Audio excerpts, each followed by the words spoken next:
Bab amud, tiang khemah di bawah bantalnya, di bawah bantal seseorang, yang bermimpi. Bab istabrak, sutera dan masuk surga dalam mimpi.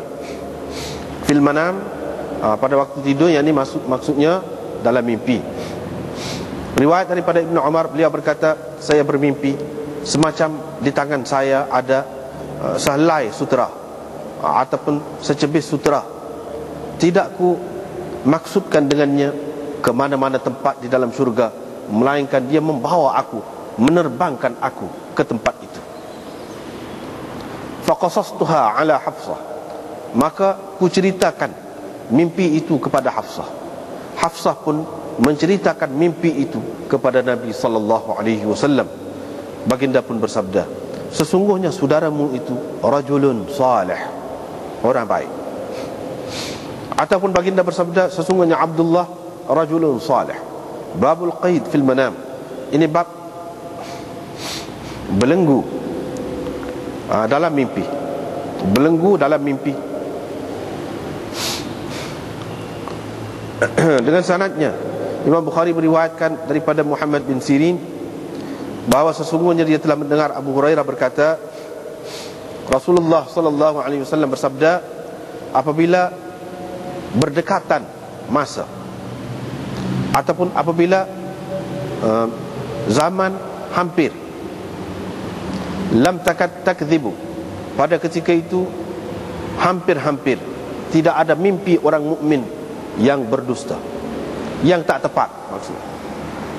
Dan mimpi orang mukmin itu adalah satu juzuk daripada 46 juzuk kenabian. Mimpi daripada mimpi yang merupakan satu juzuk daripada kenabian itu, fa innahu la yakdzib, sesungguhnya ia tidak berdusta, yakni tidak tepat sama sekali. Tepat semata-mata. Qala Muhammad berkata, wa ana aqulu hadhihi, aku berkata begitu, aku berkata ini, wa ana aqulu hadhihi, aku berkata ini.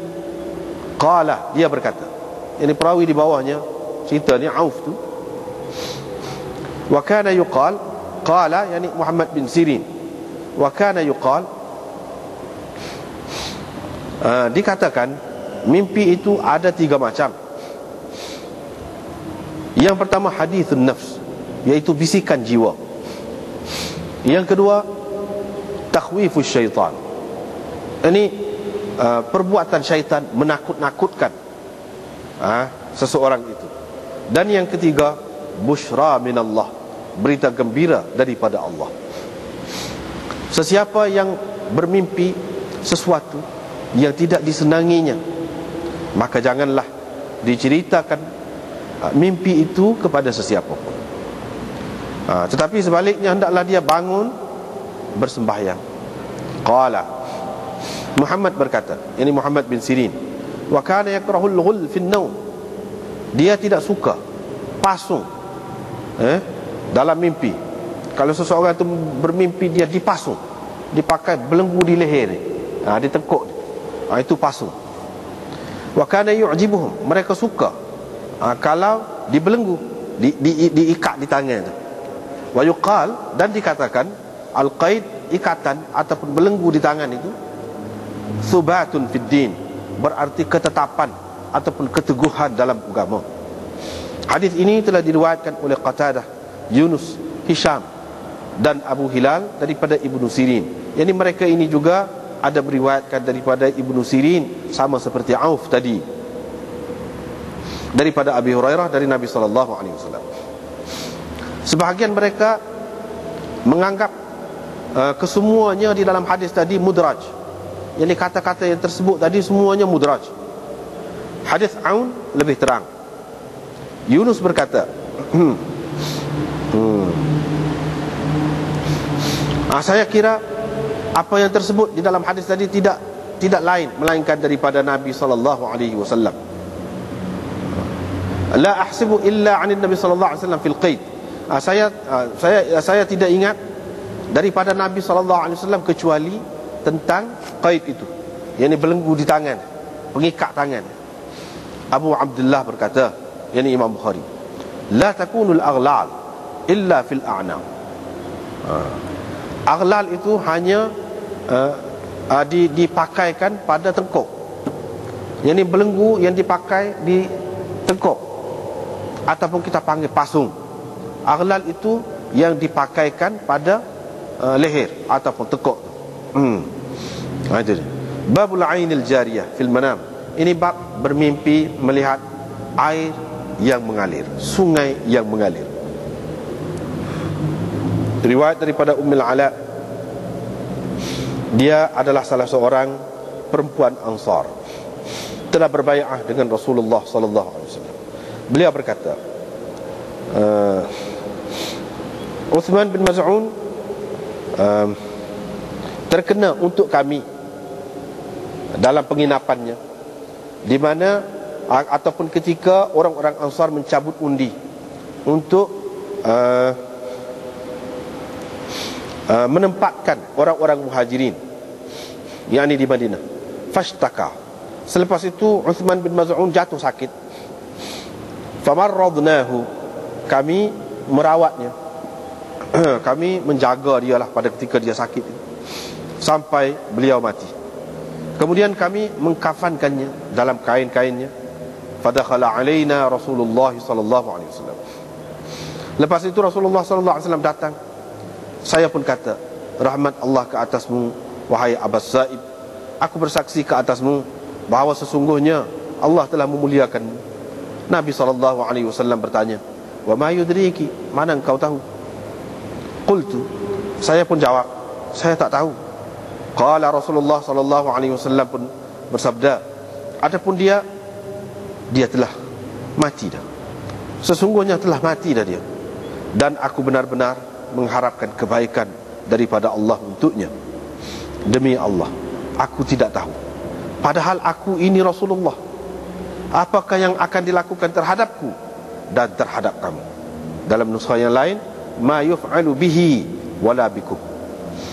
Aku tidak tahu apakah yang akan dilakukan terhadapnya dan terhadap kamu.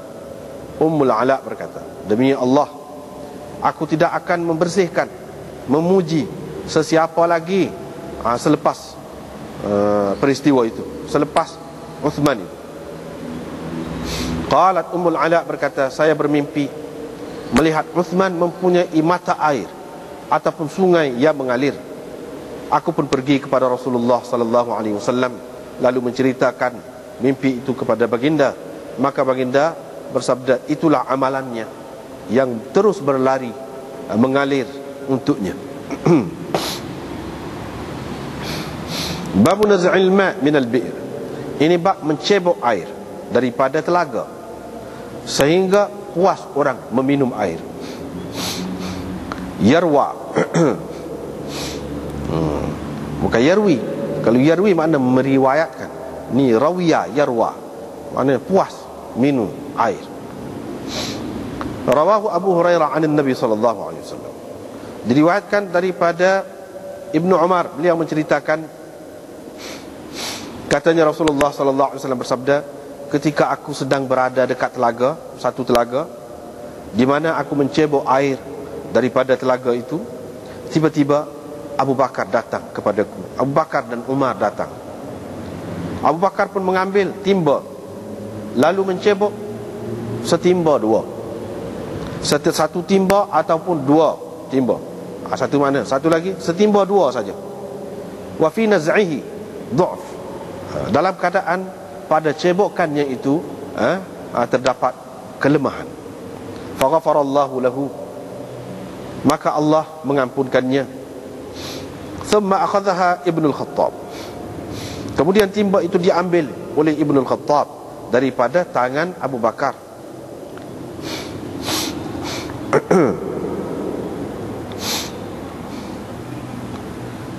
Timba itu bertukar menjadi baldi besar, gharban, menjadi timba yang besar.